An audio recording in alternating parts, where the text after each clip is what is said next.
अधिक की बढ़ोतरी की गई है। प्रदेश में इसके अतिरिक्त 250 मेगावाट बिजली अक्षय ऊर्जा से भी मिलेगी। अब हरियाणा में बिजली का कुल उत्पादन 5300 मेगावाट हो गया है।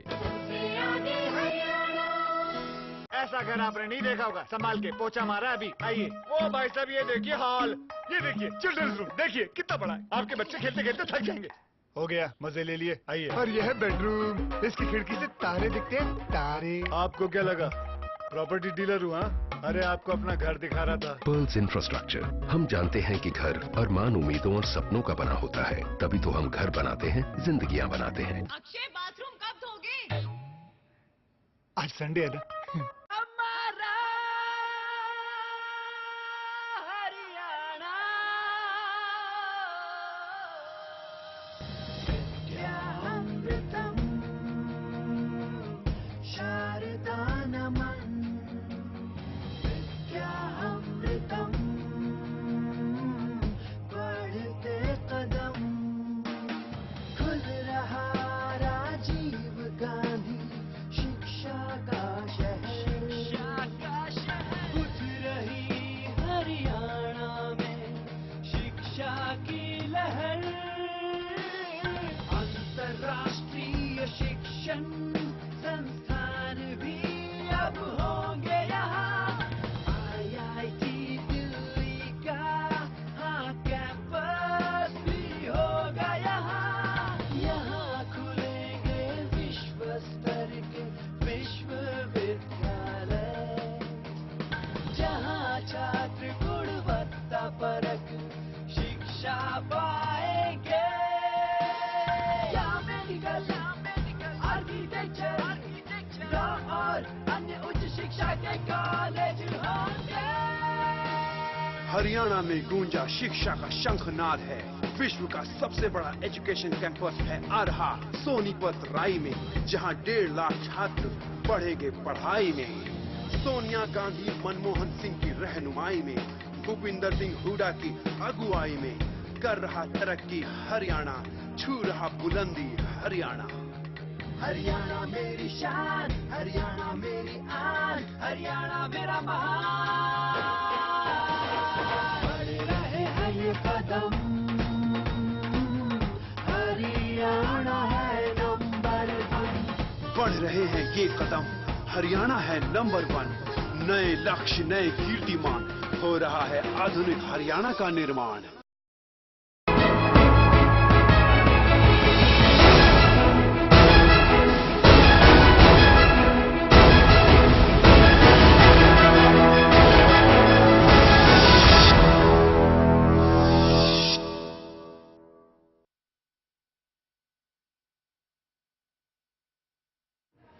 नमस्कार, मैं हूं वंदना चंदेल और आप देख रहे हैं सियासत में आज हम बात करेंगे बिहार की।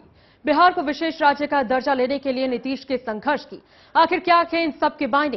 क्या ये एक सियासी दांवपेच है या फिर इसका मतलब नीतीश खुद को बढ़ावा देना चाहते हैं?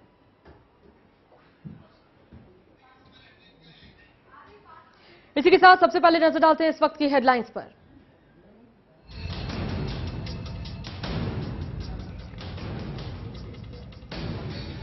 दिल्ली की रजौकरी में अरबपति बसपा प्रत्याशी की गोली मारकर हत्या। स्कॉडा से आए अपराधियों ने दिया घटना को अंजाम। मामले की छानबीन में जुटी पुलिस।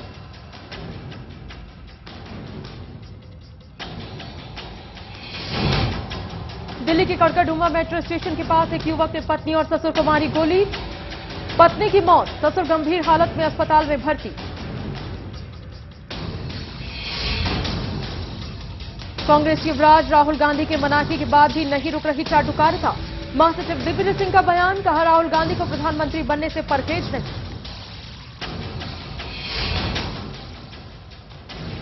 मुलायम के सियासी दांव से पस्त सरकार ने नीतीश पर फेंका पासा। गृह मंत्रालय ने कर रहा है बिहार को विशेष राज्य बनाने की तैयारी। सूत्रों के हवाले से खबर। और बिजली पानी को लेकर केजरीवाल के अनशन का चौथा दिन आज। अरविंद का शीला पर आरोप, कंपनियों से मिलीभगत कर मनमाने तरीके से बढ़ाए जाते हैं बिल।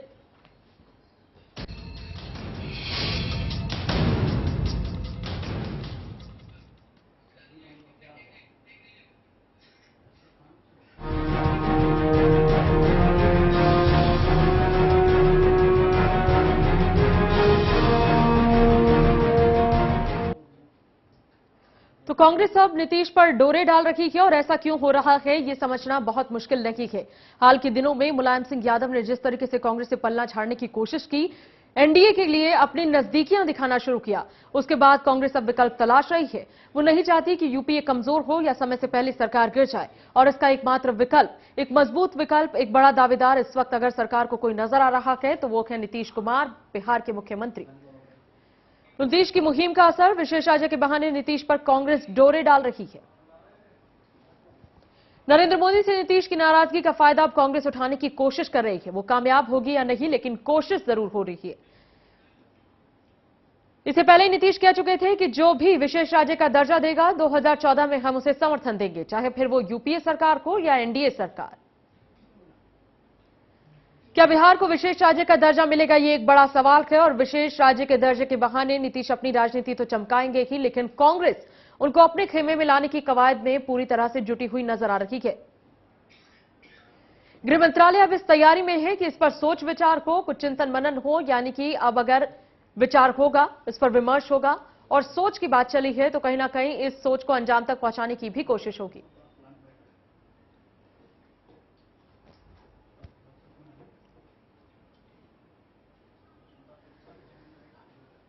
इस पर ज्यादा बातचीत के लिए इस वक्त हमारे साथ हमारी पॉलिटिकल एडिटर अग्निमा दुबे बनी हुई है। अग्निमा जी, क्या लगता है वाकई में विशेष राज्य के दर्जे के जरिए कांग्रेस जो है वो नीतीश को बहलाने का काम कर रही है, वो चाहती है कि वो उनके खेमे में शामिल हो जाए? हाँ बिल्कुल, देखिए नीतीश ये मांग कर रहे थे, दो साल से इनकी मांग चल रही थी और इन्होंने अपना रैलियां कर रहे थे और दिल्ली में भी हाल ही में करी थी। लेकिन इससे पहले ही सरकार ने एक दाव खेला था बजट सत्र में। आपको ये ध्यान होगा कि जो बजट भाषण था उसमें चिदम्बरम ने साफ संकेत दिए थे कि जो मानदंड है विशेष राज्य दर्जा देने के, उनमें फेरबदल किया जाएगा। तो अब ये संकेत आ रहे हैं कि इस पे सरकार जो है आने वाले कुछ महीनों में महत्वपूर्ण फैसला कर सकती है और मानदंड जो है नए मानदंड उसमें शामिल कर सकती है। तो निश्चित तौर पे ये एक राजनीतिक मतलब कहना चाहिए कि कांग्रेस काफी बड़ा राजनीतिक दाव खेलने जा रही है। इसमें झारखंड आ जाए, अगर ये ऐसे होते हैं कि मानदंड बदलते हैं तो उसमें झारखंड आ सकता है, छत्तीसगढ़ आ सकता है, ओडिशा आ सकता है, राजस्थान के भी कुछ हिस्से आ सकते हैं।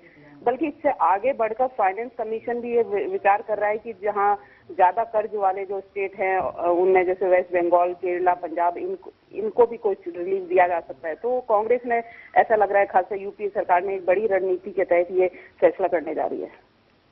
बिल्कुल, अग्निमा जी बने रहिए हमारे साथ। तो बिहार को विशेष राज्य का दर्जा मिलेगा, ये एक बड़ा सवाल है, या फिर नहीं मिलेगा, इसका जवाब तलाशना बड़ा मुश्किल है। लेकिन इसी बीच जिस तरीके से कांग्रेस ने अब गृह मंत्रालय की जिम्मेदारी सौंपी है यूपीए सरकार ने कि वो इस पर सोच विचार शुरू करे, उसे देखकर ऐसा लग रहा है कि वर्तमान समय में अपने अलायंस पार्टीज के विश्वासघात से इस वक्त कांग्रेस पूरी तरह से परेशान है। यूपीए सरकार पर कोई संकट ना आ जाए, ये डर उसे दिन रात सता रहा है और यही वजह है कि अब वो चाहती है कि वो अलायंस पार्टियां जो कभी उसके लिए बहुत विश्वसनीय थी, मददगार थी, जो उसे अब हुड़की देने का काम कर रही है, आंख दिखाने का काम कर रही है, बहुत जल्द उसका कोई विकल्प तलाशा जाए। ये विकल्प इस वक्त कांग्रेस को अगर नजर आ रहा है तो वो नीतीश कुमार और बिहार के रूप में, पर कैसे वो अपने सपने को साकार करेगी, कैसे उसकी ये कोशिश कामयाब होगी, कहना बड़ा मुश्किल है। अग्निमा जी, जिस तरीके से नीतीश के प्रति जो नजदीकी की बात है या विशेष राज्य के दर्जे पर जो राजनीति करने की बात है, कांग्रेस अब इस पर सोच विचार कर रही है, क्यों ऐसी नौबत आ गई? मुलायम सिंह का रुख देखकर, डीएमके का रुख देखकर, टीएमसी का रुख देखकर कांग्रेस को ऐसा फील हो रहा है कि नहीं, अब कोई मजबूत और कोई विश्वसनीय साथी तलाशना होगा? हाँ बिल्कुल, देखिए ममता के जाने के बाद से सरकार में इसमें चिंतन मनन काफी शुरू हो गया था और तो तब से ही कांग्रेस ने नीतीश कुमार को फिलर्स देने शुरू किए थे। और कांग्रेस कहना चाहिए कि डेस्परेट है खेमे में लाने के लिए, अपने खेमे में लाने के लिए। तो कांग्रेस अब जब चुनावी साल है तो ऐसे में सरकार के लिए एक बहुत बड़ा मतलब कहना चाहिए कि एक स्टेप हो सकता है जिससे वो अपनी जो स्टेट में जो है वहाँ की जो भावनाएं हैं स्टेट से जुड़े हर इन जो मैंने अपने अभी नाम लिए थे राज्यों के, तो वो अपने पक्ष में कांग्रेस को लगता है कर सकती है। तो ऐसे में एक बड़ा राजनीतिक दाम है और निश्चित तौर पे इसके पीछे यही है कि नीतीश कुमार को अपने पाले में किया जाए। अब ऐसे में अगर ये फैसला, जैसा कि अब संकेत आ रहे हैं साहब कि आने वाले महीनों में ये फैसला हो सकता है, तो निश्चित तौर पे एक राजनीतिक हम कहना चाहिए काफी बड़ी उठापटक देख सकते हैं आने वाले समय में। जो चुनावी गुड़ा भाग है वो उसमें आप काफी कुछ देख सकते हैं, नए समीकरण देख सकते हैं। जी अग्निमा जी बने रहिए हमारे साथ। इसी बीच श्याम रजक जेडीयू नेता हमारे साथ हैं। श्याम रजक जी, बहुत बहुत स्वागत है आपका चैनल 1 न्यूज पर। श्याम जी, क्या आपको लगता है वास्तव में कांग्रेस बहलाने की कोशिश कर रही है? विशेष राज्य का दर्जा अगर उसे देना होता तो पिछले इतने सालों से आप लोग मांग कर रहे हैं, तब क्यों नहीं दिया? अब ये कहना कि गृह मंत्रालय सोच विचार करेगा, कहीं ये बहलाने की कोशिश तो नहीं है? देखिए, हमारी लड़ाई 2006 से चल रही है जी। कई चरणों में हमने आंदोलन किया है जी। आदरणीय नीतीश कुमार जी के नेतृत्व में पहली बार जब लड़ाई ऊंची मात्रा में पहुंची और निर्णायक तौर पर दिल्ली में रैली में हमने सफलता प्राप्त किया तो केंद्र सरकार की नींद टूटी है और हम आशान्वित हैं और आशावादी लोग हैं और मुझे उम्मीद है कि ये जरूर से दें और देर न करें। अगर जो भी कुछ कर रहे हैं उसमें विलंब न हो और निश्चित रूप से समय पर ही उनको विशेष राज्य का दर्जा देना चाहिए। लेकिन आपको नहीं लगता श्याम रजक जी कि ये सब राजनीति के मद्देनजर की कर रहे हैं? केंद्र सरकार जानती है कि इस वक्त हालत जो है वो खराब है। डीएमके, टीएमसी और सपा जो है उसे बहुत अच्छे से दिखा चुके हैं कि हम आपके विश्वसनीय साथी है नहीं, तो कहीं ऐसा तो नहीं कि वो जेडीयू को अपने साथ लाने के लिए ये सब कर रही है? हमारी मांग कोई राजनीतिक नहीं है। हमारी मांग है बिहार की 11 करोड़ जनता के विकास के लिए जी, बिहार की पूरी डेवलपमेंट के लिए। और इस सवाल पर कोई राजनीति हम लोग न कर रहे हैं न राजनीति कोई समझौता कर रहे हैं। हमारी लड़ाई है बिहार की जनता के लिए और विशेष राज्य का दर्जा कोई भीख नहीं, हमारी अधिकार है, हमारा हक है और उनको देना ही होगा। हमारी लड़ाई चरम सीमा पर पहुंच चुकी है, इसके बिना उनके लिए कोई रास्ता नहीं। जी श्याम रजक जी, क्या आपको लगता है विशेष राज्य का दर्जा अगर वर्तमान यूपीए सरकार आपको दे दे, हालांकि ये संभावनाएं हैं और हम संभावनाओं का ही जिक्र कर सकते हैं, राजनीति में कभी कुछ तय नहीं होता, अगर दे दे तो 2014 के जो चुनाव होने वाला है उसमें कांग्रेस को समर्थन करने के लिए यूपीए खेमे में आप शामिल हो जाएंगे? मेरा 17 साल पुराना गठबंधन है एनडीए के साथ और कॉमन मिनिमम प्रोग्राम के आधार पर हमारा गठबंधन है और हमने एनडीए को, जो बड़ी पार्टी बीजेपी को, हमने कहा है कि कैसा प्रधानमंत्री होना चाहिए। इस सवाल पर ही हमारा है। राजनीति अलग है और विशेष राज्य का दर्जा अलग है। विशेष राज्य का दर्जा मिलता है तो कोई यूपीए सरकार हमको भीख या कोई दान नहीं दे रही है। नहीं, लेकिन बिहार जैसे राज्य को जहां काफी पिछड़ापन था, संसाधनों का अभाव था, इंडस्ट्रीज नहीं थी, तमाम चीजें नहीं थी, नीतीश जी के शासन में धीरे धीरे तमाम चीजें आई। आप लोगों ने काफी प्रयास भी किए, ये सबने देखा, देश जानता है, तमाम राजनीतिक दल जानते हैं। हम ये कह रहे हैं कि आज अचानक 2006 से आपकी लड़ाई चल रही थी, 2013 में, 2014 में क्योंकि चुनाव होने तो अचानक से केंद्र सरकार को याद आ रही है कि अब इनकी भी सोचो, क्योंकि अगर इनकी सोचोगे तो हो सकता है आने वाले चुनाव में ये हमसे जुड़ जाएं। कहीं अपनी राजनीति चमकाने के लिए तो वो ऐसा नहीं कर रहे कि आप लोगों का साथ देने को तैयार हो गए हैं? मैं कह रहा हूं कि अगर इस लड़ाई को आप राजनीति से जोड़िएगा तो हमारी लड़ाई कमजोर होगी। हमारी लड़ाई है बिहार के पूरे 11 करोड़ जनता के लिए जी, और 11 करोड़ जनता के लिए हम विकास के लिए लड़ाई लड़ रहे हैं और 2006 से हमारी लड़ाई चालू है और हमने कई चरणों में किया है लड़ाई। और अगर ये जोड़ा जाए तो पूरे देश की जो सरकार रही, हर पंचवर्षीय योजना में हमको जो मिलना चाहिए था वो नहीं मिला। भारत समानीकरण के सवाल पर हमारे साथ अन्याय हुआ। ये सारे सवालों के पीछे एक ही रास्ता, अगर देश को मजबूत करना है तो बिहार को विकसित करना है और बिहार को विकसित करना है तो बिहार को विशेष का दर्जा देना होगा। अगर उनकी सोच है कि हिंदुस्तान को आगे ले जाना है तो बिहार को विशेष दर्जा देना उनकी मजबूरी होगी, उनकी जरूरी होगी। बिल्कुल, बहुत सही कहा आपने श्याम रजक जी। हालांकि हम भी ये उम्मीद करते हैं कि बहुत जल्द बिहार को उसका हक मिले और कम से कम इस मसले पर राजनीति ना हो, लेकिन उसके बावजूद कांग्रेस लगातार इस मसले को लेकर राजनीति करने पर तुली है। बहुत बहुत शुक्रिया आपका, अपना कीमती समय देने के लिए, हमसे इस बातचीत के लिए बहुत बहुत शुक्रिया। तो अग्निमा दुबे लगातार हमारे साथ बनी हुई हैं, हमारी पॉलिटिकल एडिटर। अग्निमा जी, श्याम रजक जी को आपने सुना हो, वो कह रहे हैं कि हम इस मसले पर राजनीति कर ही नहीं रहे, इसे क्यों राजनीतिक बनाया जा रहा है? आपको नहीं लगता कि कांग्रेस ना चाहते हुए भी यूपीए सरकार जो है, कोई भी जो फैसला होता है सरकारों का, चाहे वो प्रदेश की सरकार हो या केंद्र की सरकार हो, वो बिना राजनीतिक इंस्पिरेशन के तो होता ही नहीं है। और विशेष राज्य का दर्जा देना या ना देना, ये भी कुछ इसी तरीके की सोच से इंस्पायर है। हाँ बिल्कुल, देखिए ये जो डिमांड रही है नीतीश कुमार की, पिछली जब रैली की थी तब भी हम लोगों ने चर्चा की थी कि नीतीश कुमार की इस मांग के पीछे कई उसके राजनीतिक कारण रहे हैं।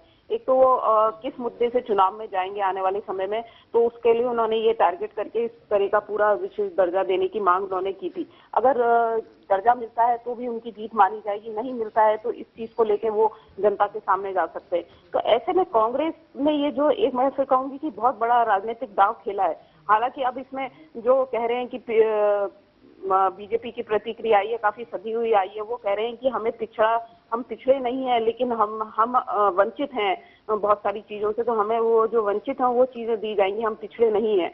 तो इस तरह का कि बिहार को अगर एक पिछड़ा बताया जाना है तो उसको लेके भी शब्दों को लेके भी थोड़ा सा प्रतिक्रिया बीजेपी की थोड़ी आई है इस संबंध में। और शरद यादव कह रहे हैं कि अभी हमें केवल अभी चर्चा ही है, बहुत इसके राजनीतिक अर्थ ना निकाले जाएं।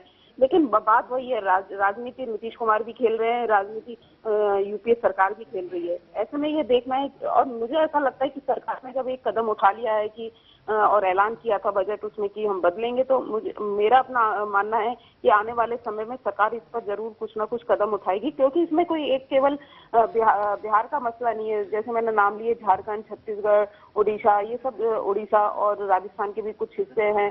तो ऐसे में एक बड़ा यूपीए को लगता है, कांग्रेस को खासकर, कि उसको राजनीतिक फायदा हो सकता है आने वाले जो चुनाव है 2014 में। बिल्कुल, बहुत सही कहा अग्निमा जी। इसी तरह के कुछ और पहलुओं पर भी आपसे करेंगे चर्चा। फिलहाल एक वक्त छोटे से ब्रेक का है, ब्रेक के बाद बहुत जल्द होते हैं हाजिर।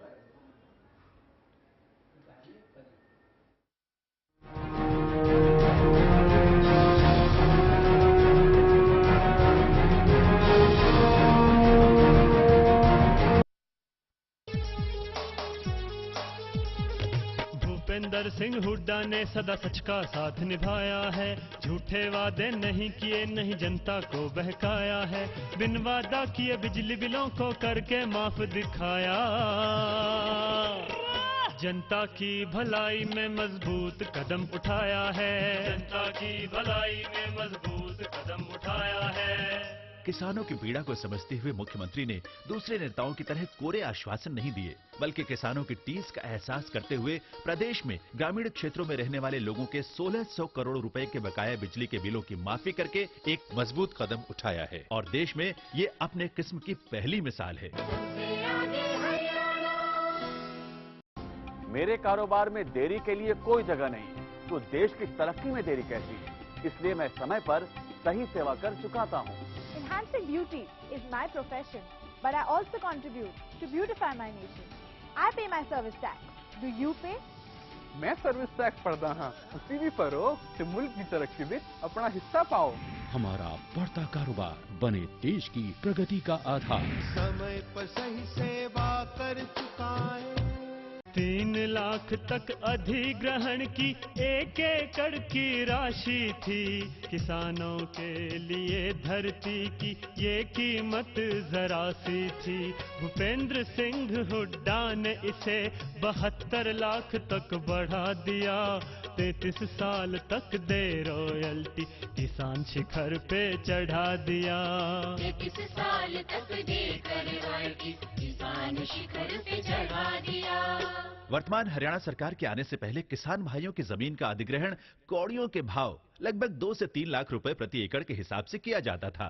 माननीय मुख्यमंत्री श्री भूपेंद्र सिंह हुड्डा ने पूरे प्रदेश में जमीनों के न्यूनतम फ्लोर रेट निर्धारित किए और प्रदेश में कुल 6 जोन बनाए गए, जिसके अनुसार प्रदेश के किसानों को भूमि अधिग्रहण के बदले 21,60,000 से लेकर 72 लाख रुपए तक प्रति एकड़ मुआवजे के रूप में मिल रहे हैं। इतना ही नहीं, किसानों को मुआवजे के साथ साथ 21,000 रुपए प्रति एकड़ हर साल 33 सालों तक रॉयल्टी भी मिलेगी, जिसमें 750 रुपए प्रति वर्ष की बढ़ोतरी भी होगी। और यदि किसान की भूमि का SEZ और टेक्नोलॉजी पार्क के लिए अधिग्रहण किया जाएगा तो रॉयल्टी की राशि 42,000 रुपए प्रति एकड़ 33 सालों तक मिलेगी, जिसमें 1,500 रुपए की प्रति वर्ष बढ़ोतरी होगी। विकास की प्रक्रिया में किसानों को भागीदार बनाने के लिए अब हमने लैंड पूलिंग जैसी अनूठी स्कीम बनाई है।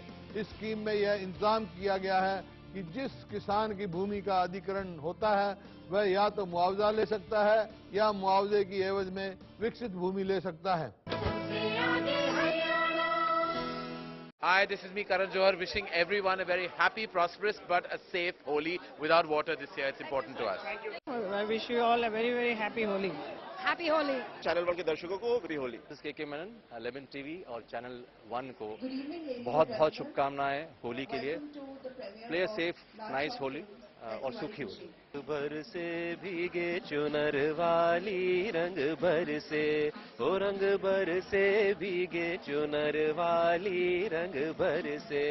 लेमन न्यूज चैनल 1 के सभी दर्शकों को करण ओबरॉय की तरफ से हार्दिक शुभकामनाएं होली। 1 और लेमन ग्रुप के सभी दर्शकों को नमस्कार, मैं हूं राजेश कुमार और मेरी तरफ से आप सभी को होली की ढेर सारी शुभकामनाएं। Guys, this is Rohit Khurana. I wish you all a very happy Holi.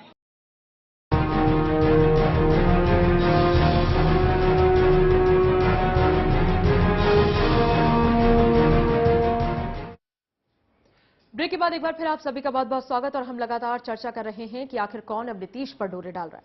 ये कोई और नहीं, वो यूपीए सरकार है जो मझधार में फंसी हुई है। उसके तमाम साथी अब उससे दूरी बना रहे हैं, चाहे वो टीएमसी हो, डीएमके हो या फिर सपा हो। सरकार को डर है कि कहीं इस वजह से कोई नौबत ना आ जाए और इसी वजह से अब वो चाहती है एक ऐसा साथी जो मजबूत हो, जो बेहतर विकल्प हो, जो उसका विश्वसनीय हो। अगर कोई उसे एनडीए से हटता हुआ नजर आ रहा है तो फिर वो है नीतीश कुमार। और जेडीयू को अपने खेमे में लाने के लिए वो कुछ भी कर गुजरने को तैयार थे। यही वजह है कि 2006 से जेडीयू बिहार से जो मांग कर रही है, बिहार सरकार जो लगातार मांग कर रही है विशेष राज्य के दर्जे की, अब उसे आगे बढ़ाना चाह रहे हैं नीतीश कुमार। और इसी मांग को पूरा करते हुए, क्योंकि नीतीश पहले ही ऐलान कर चुके हैं कि जो भी हमारी इस मांग को मानेगा हम उसे समर्थन देंगे। कैसे होगा, कौन करेगा, क्या इसके पीछे सियासत हो रही है या वाकई में ये बिहार की जरूरत है? कांग्रेस अपनी राजनीति चमकाना चाहती है या नीतीश अपने चेहरे को और बड़े ओहदे पर देखना चाहते हैं? कौन सी बात सच के ज्यादा करीब है? वाकई इसे लेकर बड़ा असमंजस है। अग्निमा दुबे हमारी पॉलिटिकल एडिटर लगातार हमारे साथ बनी हुई हैं। अग्निमा जी, हम लगातार इस विषय पर चर्चा कर रहे हैं। क्या वर्तमान स्थिति को देखते हुए आपको ऐसा लगता है कि नीतीश कुमार अगर विशेष राज्य का दर्जा मिल भी जाए तो वो कांग्रेस के खेमे में जा सकते हैं? फिलहाल की जो प्रेजेंट सिचुएशन है, जो प्रेजेंट पॉलिटिकल सिनेरियो है, उसे देखकर आप ये महसूस करती हैं? अब बिल्कुल नीतीश कुमार ने कहें कि औपचारिक रूप से ये ऐलान किया हुआ है कि जो भी उनको देगा सरकार स्पेशल स्टेटस का, वो उनके साथ रहेंगे। अभी रैली में भी दिया था जो दिल्ली में हुई थी रामलीला ग्राउंड में, उन्होंने भी यही कहा था। और इसके बाद उन्होंने, इससे पहले भी वो कह चुके हैं। तो ऐसे में अगर कांग्रेस ये स्टेप उठा लेती है तो निश्चित तौर पे नीतीश कुमार के पास कोई विकल्प नहीं रहेगा, क्योंकि वो उसका पूरा खुल के ऐलान कर चुके हैं उस चीज का। लेकिन नीतीश कुमार कहीं ना कहीं जो एंटी इनकम्बेंसी फैक्टर है यूपीए सरकार को लेकर, उससे कैसे निपटेंगे 2014 के इलेक्शन में, उसके बाद है बिहार के इलेक्शन। तो ऐसे में देखना होगा कि नीतीश कुमार किस तरह की राजनीति आगे खेलते हैं। यूपीए तो अपना दांव चल देगी और निश्चित तौर पे यूपीए को लगता है कि जो डीएमके के 19 एमपी अभी समर्थन वापस लिया है, तो 20 एमपी जनता दल के उनके साथ आएंगे और आने वाले समय में एक सपोर्ट सरकार को मिलता रहेगा। लेकिन नीतीश के लिए भी कहीं ना कहीं एक मुश्किल हो जाएगी, क्योंकि आपने रैली में उनके भाषण को सुना होगा कि वो स्पेशल स्टेटस की मांग तो कर रहे थे, लेकिन ये भी चाह रहे थे कि 2014 तक इसको मुद्दा बना दिया जाए। लेकिन यही है उनके लिए कि अगर मांग मान ली जाती है तो मुद्दा अपना आप उस तरह से खत्म ही हो जाता है, अगर कांग्रेस तुरंत अपनी अग्निमा जी। लेकिन आपको लगता है कि बीजेपी इस काम को इतने आसानी से होने देगी? क्योंकि बिहार में दोनों की शेयरिंग है, 50-50% के दोनों पार्टनर्स हैं, 40 सीटें हैं लोकसभा में बिहार की, और 40 में से भी उनकी जो पार्टनरशिप है बिल्कुल बराबर है। तो क्या ये संभव होगा कि अगर नीतीश किसी भी कीमत पर कांग्रेस में या यूपीए में आना चाहें, तो नहीं लगता कि बिहार में उनकी जो स्थिति है, जो साथ है, वो टूट जाएगा एक दूसरे से? हाँ बिल्कुल, निश्चित तौर पे अगर नीतीश कुमार यूपीए सरकार की तरफ जाते हैं तो प्रदेश की सरकार है उससे भी कहीं ना कहीं असर पड़ेगा, रिश्तों पे असर पड़ेगा। लेकिन अब ये आप ही देख रहे हैं कि बीजेपी के पास कोई विकल्प नहीं है, क्योंकि वो भी इस मांग में शामिल है। लेकिन एक बहस जो संभवतः ये शुरू हो सकती है कि पिछड़ा जो शब्द है, बैकवर्ड और स्पेशल स्टेटस, बैकवर्ड स्टेटस के ही तहत बिहार को अगर दिया जाएगा तो स्पेशल दर्जा तब मिलेगा। लेकिन अभी जो स्पेशल स्टेटस के जो क्राइटेरिया हैं उसमें हिली एरिया आते हैं, बॉर्डर एरिया आते हैं, थोड़े सेंसिटिव एरियाज आते हैं, उनको दिया जाता है। लेकिन अब बिहार को ये देखना होगा कि वो अपने को बैकवर्ड जो शब्द है, कहीं शब्दों पे जैसे बीजेपी आज कह रही है राजीव प्रताप रूडी का बयान था कि हमें बैकवर्ड नहीं कहा जाए, हम बैकवर्ड नहीं है, हम अपने वंचित हैं। तो हो सकता है बाद में शब्दों को लेकर एक नई बहस शुरू हो सकती है। बिल्कुल अग्निमा जी, बने रहिए हमारे साथ। तो केंद्र सरकार ने नीतीश पर एक पासा फेंकने की कोशिश जरूर की है, काम बनेगा या नहीं बनेगा ये वक्त के साथ ही पता चलेगा। लेकिन फिलहाल नीतीश भी ये कह चुके हैं कि अगर एनडीए जल्द से जल्द अपने पीएम के नाम की घोषणा कर दे तो वो बहुत जल्द इस बारे में विचार विमर्श कर अपना फैसला भी सुना देंगे मोदी से, क्योंकि उनकी खटकती है, कुछ साथ उनका बनता नहीं है। ये अलग बात है कि कई बार मंच पर वो हाथ मिलाते हैं, लेकिन हाथ मिलाने के बावजूद वो साथ नजर नहीं आते हैं। यही स्थिति है। वो चाहते हैं कि अगर एनडीए में उनके मन मुताबिक बात नहीं होती तो वो कांग्रेस का रुख करें। कांग्रेस चाहती है कि किसी भी कीमत पर वो उसके पास आए। तो बनते बिगड़ते समीकरणों के बीच आखिरकार क्या होगा, क्या नतीजे होंगे, ये 2014 चुनाव के बाद ही पता चलेगा। बहुत बहुत शुक्रिया अग्निमा दुबे जी आपका इस बातचीत के लिए।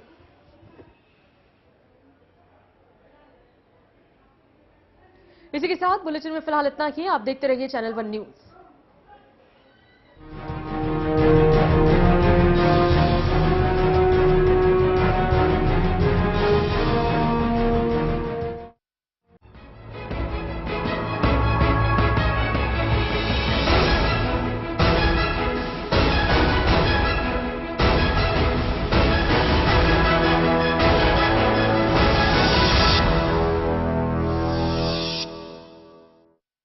wishing everyone a very happy, prosperous, but a safe Holi. Without water this year, it's important to us. I wish you all a very, very happy Holi. Happy Holi. Channel 1 के दर्शकों को वेरी होली। के Menon, 11 TV और channel 1 को बहुत बहुत शुभकामनाएं होली के लिए। प्ले सेफ, नाइस होली और सुखी होली। बरसे भीगे चुनर वाली रंग बरसे, ओ रंग बरसे भीगे चुनर वाली रंग बरसे। लेमन न्यूज चैनल 1 के सभी दर्शकों को करण ओबरॉय की तरफ से हार्दिक शुभकामनाएं होली की। चैनल 1 और लेमन ग्रुप के सभी दर्शकों को नमस्कार। मैं हूं राजेश कुमार और मेरी तरफ से आप सभी को होली की ढेर सारी शुभकामनाएं। Guys, this is Rohit Kurana. I wish you all a very happy Holi. क्या आप कुछ छुपा तो नहीं रहे? Property transactions, cash deposits, big purchases, purchase of shares, bonds and debentures. कुछ छुपाइए नहीं, क्योंकि हम सब जानते हैं। आयकर विभाग के नोटिस का इंतजार मत कीजिए। यदि आपने अपने अग्रिम कर का भुगतान अभी तक नहीं किया है या अपनी आयकर विवरणी अभी तक दाखिल नहीं की है, तो 31 मार्च तक अवश्य कीजिए और देश की प्रगति में भागीदार बनिए। अनुसूचित जाति पिछड़े वर्ग के प्रिय बालक बालिकाओं, स्कूल और कॉलेज में पढ़ो, सरकारी वजीफे तुम पाओ। वर्दी, बस्ता, जर्सी, जूते, स्टेशनरी भत्ता लाओ। प्यारे बच्चों पढ़ते जाओ, प्रगति पथ पर बढ़ते जाओ। भूपेंद्र सिंह के राज में अपने बच्चे खूब पढ़ाओ। भूपेंद्र सिंह के राज में अपने बच्चे खूब पढ़ाओ। अनुसूचित जातियों, पिछड़ा वर्ग ए तथा गरीबी रेखा से नीचे जीवन यापन करने वाले परिवारों के बालक बालिकाओं के शैक्षिक उत्थान एवं उच्च शिक्षा के लिए प्रेरित करने के उद्देश्य से उन्हें 75 रुपए से 400 रुपए तक मासिक वजीफे दिए जा रहे हैं। इसके अलावा अनुसूचित जाति के बालक बालिकाओं को वर्दी, स्टेशनरी, बस्ता, डिक्शनरी, जर्सी, जुराबें व जूते खरीदने के लिए 740 रुपए से लेकर 1450 रुपए तक एक मुश्त भत्ता भी दिया जा रहा है।